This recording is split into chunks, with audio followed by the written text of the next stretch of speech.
Conteúdo que gosto muito de fazer no canal é de Cavaleiros do Zodíaco, principalmente da nova temporada do material do Crunchyroll, que refaz a saga das 12 Casas do Zodíaco em computação gráfica, e com a saída tanto do novo trailer, quanto das informações sobre o episódio inédito que faz parte do início da nova temporada que chega ano que vem desse seriado. Eu quero tecer algumas palavras que eu ainda não ouvi o pessoal comentando sobre essa nova temporada da série. Então veio comigo aqui o Luiz do Monstros e Aventuras.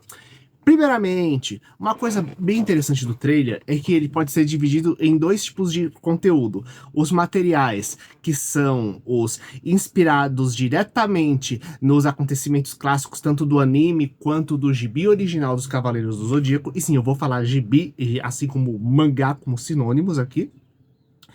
Assim como a gente tem um outro material que é o inédito, aquilo que não existe no mangá e outras animações, né? Porém, foi colocado dentro do...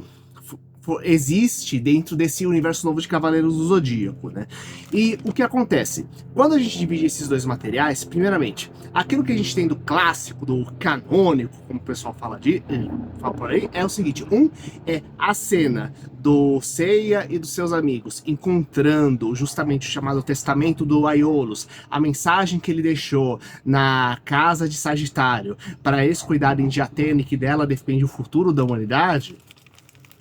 Assim, e como a gente tem outros detalhes, como as cenas da batalha épica entre o Yoga de Cisne e seu mestre, que vai ter a grande revanche mais pra frente, entre os dois guerreiros do gelo, a batalha entre Shiryu de Dragão e o Cavaleiro Shura de Capricórnio, cavaleiro esse que praticamente não apareceu quase nessa temporada, na temporada que foi feita da Crunchyroll, então a nova abre altas expectativas sobre isso. Além disso, temos justamente cenas do Cavaleiro de Escorpião combatendo e mesmo da luta do Cavaleiro do Saga de Gêmeos, né, pegando e combatendo o Seiya, né, justamente na última casa, justamente no topo, depois das 12 casas do Zodíaco, já que ele é o grande mestre do santuário. O que ocorre? Dessa parte aqui a gente já pode comentar algumas coisas, que é o seguinte: o testamento do Aiolos aqui, ele tem um significado diferente, porque é o seguinte: nos original, a gente tinha a ideia de que o pessoal achava que aquela garota era uma falsa deusa Atena e que a verdadeira deusa Atena estava do lado do mestre do santuário. Já aqui, nessa saga de animação, nós temos a ideia de que todo mundo sabia da reencarnação da deusa Atena, só que tinha uma grande profecia que dizia que Atena ia destruir o mundo, e por isso o grande mestre usou essa profecia para convencer todo mundo de que eles deviam matar aquela reencarnação da deusa Atena, já que o compromisso deles seria mais com a humanidade. E também, aquilo que não foi comentado é: Atena reencarna a cada centena de anos. Então, matar aquela versão da deusa Atena não é matar ela em definitivo, porque ela vai voltar daqui a alguns anos e aquilo pode ser simplesmente aquele alinhamento astronômico faz com que aquela reencarnação daquela deusa Atena não tenha dado certo, por exemplo. Só que o que acontece? O testamento da Aiolos, dependendo do que for colocado, significa que, na verdade, a profecia é falsa ou tem alguma informação adicional que não foi comentado sobre a profecia. Então, isso é bem bacana. Além disso, temos uma coisa adicional, que é o seguinte: na temporada última, foi mostrado que a Marinde Águia, a grande mestre do Seiya, na verdade, ela é orientada pelo fantasma do Cavaleiro de Sagitário há muito tempo. Então, existe uma alta chance de nós vermos o fantasma do Cavaleiro de Sagitário, e não apenas isso, que o episódio onde aconteça isso não é simplesmente ele chegando na casa do Zodíaco, pegando e ficando, nossa, temos a última mensagem dele antes de morrer, mas sim termos, provável, como inclusive já foi mostrado em vários pedaços do próprio trailer, essa sequência, a história completa de como foi a fuga do Cavaleiro Aiolos, de como ele conseguiu salvar a Atena, como ele descobriu que a profecia era falsa e por aí vai, sabe? Então, isso é bem bacana, porque nós só tivemos em quadrinhos até hoje e em jogos de videogame a ideia, a sequência completa do Aiolos em versões distintas, fugindo do grande mestre, descobrindo as coisas, sabe? Meio que todo o processo completo, ao invés de apenas algumas sequências específicas. Se eles fizerem isso, como tem a tendência a fazer, eu acho que já daria um episódio incrível, ajudando a dar fortalecer as bases da história, né? Além disso, temos uma coisa importante. Quando a gente chega no material inédito, nós temos uma personagem que já foi confirmada, uma Amazona nova, que já foi confirmada como a Cleo, a responsável por criar as máscaras do santuário, o que é bem interessante, porque significa que essas máscaras têm funções bem específicas. Então, tudo indica que a gente vai descobrir a origem da máscara do Guilty, que, pra quem não lembra, na temporada ainda mais anterior, não quando o Crunchyroll estava fazendo a série, mas na época da Netflix, nós temos um momento onde temos alguém do santuário misteriosamente atravessa um portal, dá a máscara pro cavaleiro que defende a Ilha da Morte, e essa máscara transforma ele numa pessoa maligna, sendo que essa pessoa posteriormente vai ser o grande mestre do Ikki. Inclusive a gente viu como o Ikki meio que é sequestrado por esse rapaz, né, pelo Guilty, quando ele tenta pegar e impedir que a irmã dele, a Shun, pegue e seja sequestrada por ele no lugar, que ele estava em busca de um cosmo extremamente poderoso para treinar. Então, a gente finalmente, eu acho que existe uma alta chance de a gente finalmente ter em detalhes a criação da máscara do Guilty, porque inclusive, essa personagem, ela é inspirada justamente em um personagem de Cavaleiros do Zodíaco, Time Odyssey, que é uma HQ francesa. Só que essa personagem aparece justamente quando é mostrado a origem da máscara do Guilty, de como ele pegou e ficou maligno. Então eu acho que finalmente esse termo finalmente vai ser explicado dentro da questão da animação, o que eu acho bem bacana, diga-se de passagem. Além disso, quando a gente vê pelas outras cenas, eu acho que aquilo que mais despertou a atenção do pessoal é o Seiya de Pegasus junto com o Cavaleiro de Touro, no meio daquilo que parece ser o Yomotsu, né, que é aquela fronteira entre o mundo dos vivos e o mundo dos mortos, aparecendo junto também a deusa Atena e o Cavaleiro do Máscara da Morte, o Cavaleiro de Câncer, surgindo lá também, flutuando como um fantasma, atacando eles. Então, existem muitas especulações em cima dessa cena, né? A especulação mais feita é que do tipo, a Atena vai pegar, tentar ir de cada um, ressuscitar as pessoas, ressuscitando cada um dos cavaleiros, né? Alguns vão recusar porque não reconhecem a Atena, outros vão aceitar, para tentar pegar e trazer eles de volta, né, para o santuário, para grande guerra futura entre Hades e Poseidon no futuro. Coisa que acontece uma coisa parecida com isso no anime especificamente antigo, não no mangá. Só que existem outras possibilidades interessantes. Número 1. A gente tem que lembrar que, em teoria, o Cavaleiro de Touro e o Cavaleiro de Ares estão inconscientes, talvez até próximos da morte, porque eles foram atacados justamente pelo grande mestre na história anterior, para eles não revelarem o segredo de que o grande mestre atual, na verdade, é um mestre falso, que tem alguém enganando todo mundo lá dentro do santuário. Então, a gente tem que pensar também o seguinte: em Cavaleiros do Zodíaco, uma coisa clássica que acontece é que o Seiya de Pegasus, ele chega a ficar inconsciente à beira da vida e da morte também, em duas situações. Quando ele tá saindo da casa de peixes e indo pra sala do grande mestre, e lá ele acaba sendo envenenado por uma trilha de rosas envenenadas. E existe uma segunda ocasião onde ocorre isso, quando o grande mestre quase mata ele e aparece o Ikki de Fênix pra pegar e ajudar. Então, nessas duas situações, quando você está à beira da vida e da morte, inclusive como o próprio Shiryu falou, que quando ele esteve à beira da vida e da morte antes, ele também tinha visto aquele lugar, a pessoa fica com a alma entre o nosso mundo e justamente a fronteira do vivo e dos mortos, o Monte Yomotsu, né? Então, existe uma chance de, na verdade, em uma dessas situações do Pegasus estar inconsciente, na verdade, ele sofrer algum ataque, o Deus tentar ajudar ele, e o Cavaleiro Máscara da Morte tentar atacá-lo. O que pode ser uma coisa meio estranha, afinal, por que simplesmente atacaria, já que ele tá, se ele teoricamente já perdeu a batalha? A gente tem que lembrar que o golpe especial do Máscara da Morte não simplesmente mata a pessoa, mas a alma fica presa justamente na casa assombrada justamente naquilo que é a casa mal assombrada da casa de Câncer. Então, poderia ser que ele tá pensando, eu ainda não morri totalmente, eu vou tentar capturar almas para conseguir poder para voltar para o mundo dos vivos. Pode ser até que ele pegue e tente atacar a própria Athena, porque como a Athena também é mostrado que ele já tá ela tá nesse local, já que ela tá bem mal. E o que acontece? Quanto mais tempo passa, mais fraca ela fica, pode ser, eu vou capturar o poder de uma deusa pra minha casa zodiacal e com isso eu vou usar esse poder pra me ressuscitar de repente, sabe?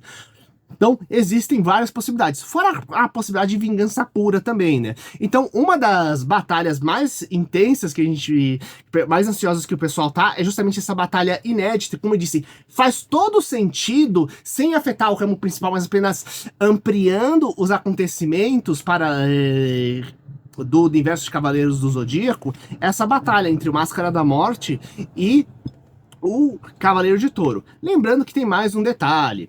A gente tem que lembrar que em Next Dimension, de onde saiu muito dos materiais que a gente vê em Cavaleiros do Zodíaco nessa nova saga, como a armadura de taça que prevê o futuro, toda uma questão de profecia de Athena destruindo o mundo, mesmo como tá a estrutura de várias casas do Zodíaco e tudo mais.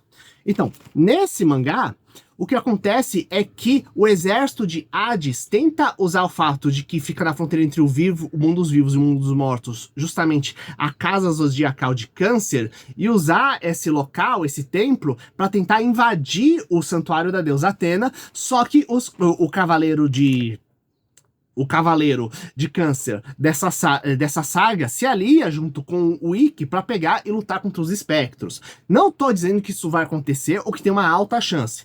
Porém, existe uma coisa importante que é, a gente tem praticamente 12 episódios confirmados, praticamente confirmados na nova temporada, até onde a gente sabe. Até não foi nunca desmentido isso, sempre falando que seria 2 metades, né? Então, 12 capítulos cada um, é meio lógico isso.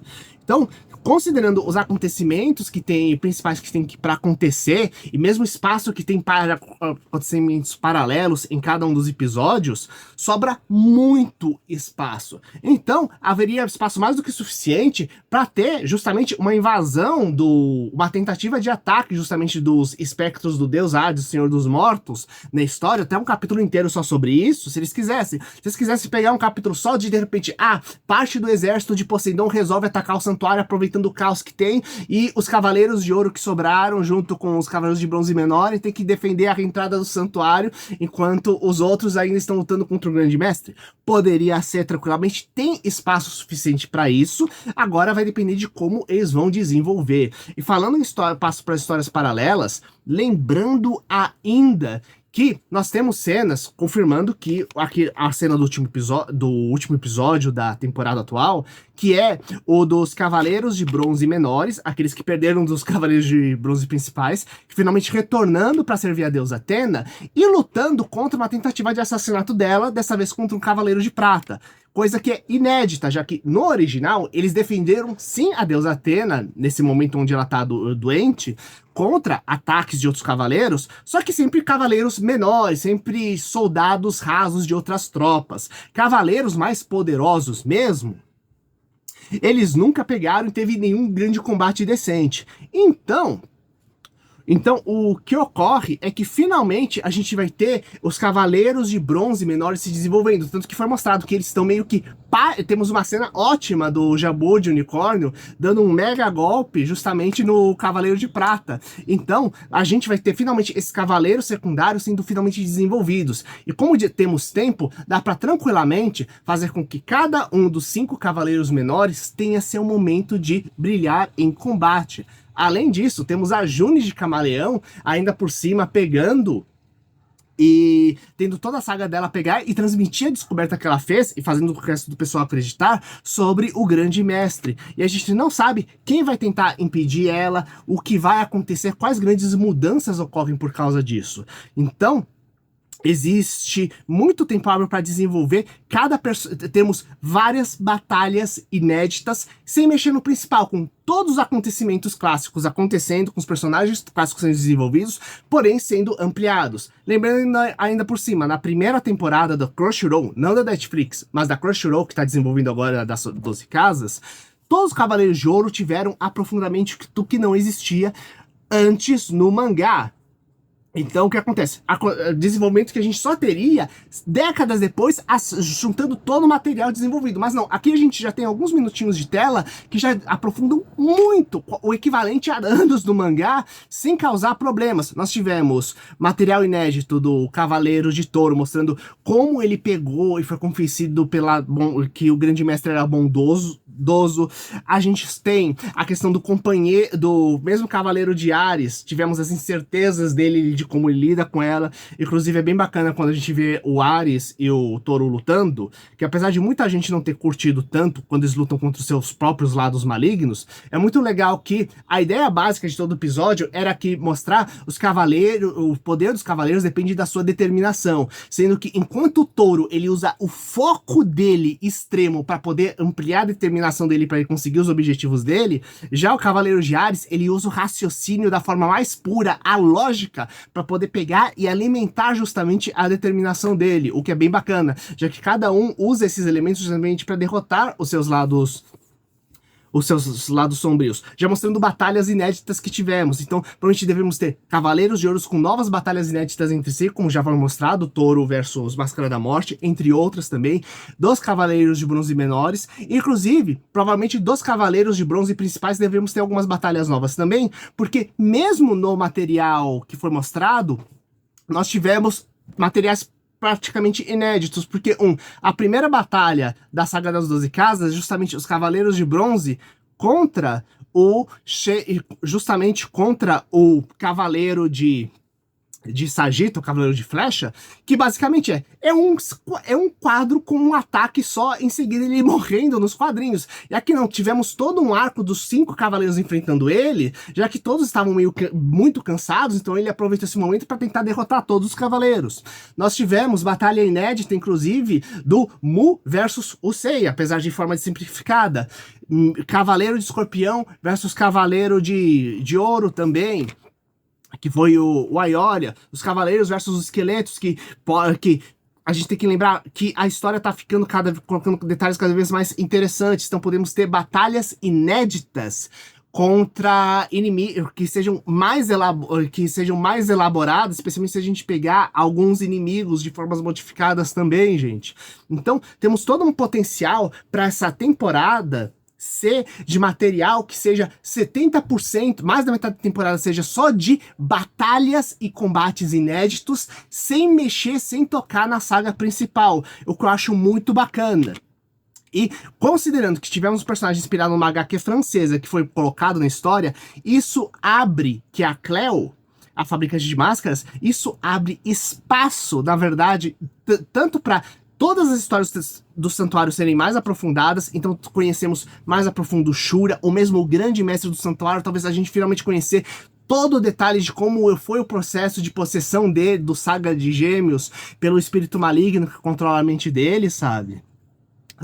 Assim como termos uma série de batalhas. Então, esse que é o... Então, se eles fizerem direitinho, repetindo, se eles fizerem direitinho, a gente vai ter todos os momentos clássicos dos grandes combates finalmente em animação, computação gráfica, mas não apenas isso, como também nós vamos ver também uma série de lutas novas e uma série de histórias novas interessantes desenvolvendo cada um dos personagens secundários, assim como toda a história da hierarquia dos Cavaleiros do Zodíaco. Pelo menos essas são as minhas expectativas. Coloquem as de vocês, escrevam seus comentários, compartilhem com seus amigos e até o próximo vídeo. Falou!